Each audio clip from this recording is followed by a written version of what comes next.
Monsieur le maire, chers collègues, nous nous apprêtons à voter une série de subventions pour un montant de 2,16 millions d'euros à l'association Lille Avenir, soit plus de 22% de son budget global. Cette structure, issue de la fusion de la mission locale et de la Maison de l'Emploi, est un acteur stratégique de l'insertion économique et de la cohésion sociale à Lille, ELEM et LOM, porteur des dispositifs Mission locale de Lille, Pli de Lille et la Maison de l'Emploi.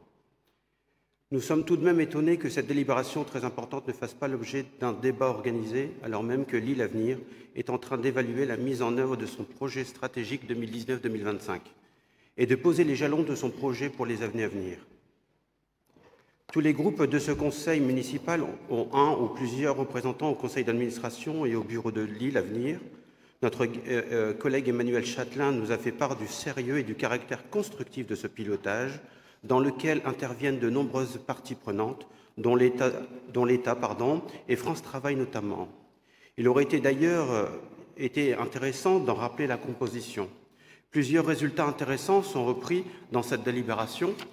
Nous relevons notamment le nombre record d'heures réalisées dans le cadre des clauses sociales d'insertion, où Lille, LOM et ELEM concentrent près de 25% du total métropolitain, et l'ensemble des actions menées dans les territoires à fort besoin, comme les circuits courts, la Cité de l'Emploi à Faubourg-de-Béthune et Bois-Blanc, le territoire zéro chômeur de longue durée à Fives, ou encore la prévention du décrochage scolaire et universitaire.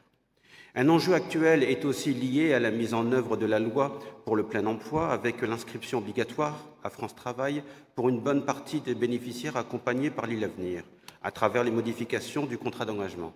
Cependant, nous voulons aussi alerter sur l'évolution du nombre de demandeurs d'emploi dans l'arrondissement de Lille depuis 2023, selon l'étude Compétences et Emploi sur la métropole européenne de Lille.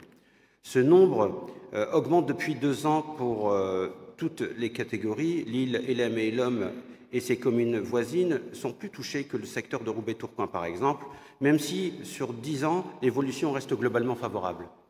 Pour donner quelques chiffres, si la catégorie A, l'augmentation est de plus 4,2% à Lille, ELEM et LOM, mais entre mi-2023 et mi-2024, contre une baisse de moins 2,4% à Roubaix et de moins 0,4% à Tourcoing.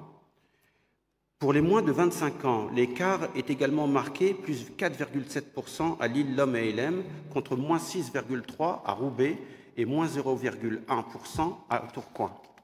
Au-delà de l'examen de cette délibération, j'aimerais profiter de cette occasion pour poser une question moins technique et plus globale.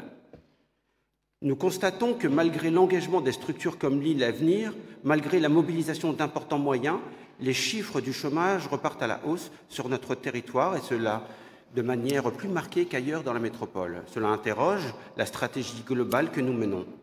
Est-ce que nous avons aujourd'hui une vision de long terme pour que l'action de l'ensemble des acteurs, Lille Avenir, France Travail, collectivités, associations, dépasse le fonctionnement en mode projet et contribue à une réelle baisse durable du chômage sur notre territoire? Ne risquons-nous pas, à force de répondre efficacement aux urgences et aux manques, de ne plus viser clairement l'objectif fondamental, qui est l'accès durable à l'emploi pour tous? Nous savons que Lille Avenir n'est que l'un des acteurs qui agissent pour l'emploi et l'insertion sur notre territoire, mais c'est un acteur clé. Malgré tout notre soutien à cette structure, nous devons rendre des comptes aux Lilloises et aux Lillois, et les moises et les mois, et etc.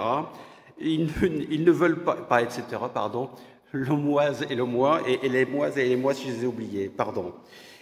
Ils ne veulent pas seulement savoir à quel point nous soutenons les structures d'emploi, ils veulent savoir combien de temps ils devront encore chercher un travail pour vivre plus dignement. Je vous remercie.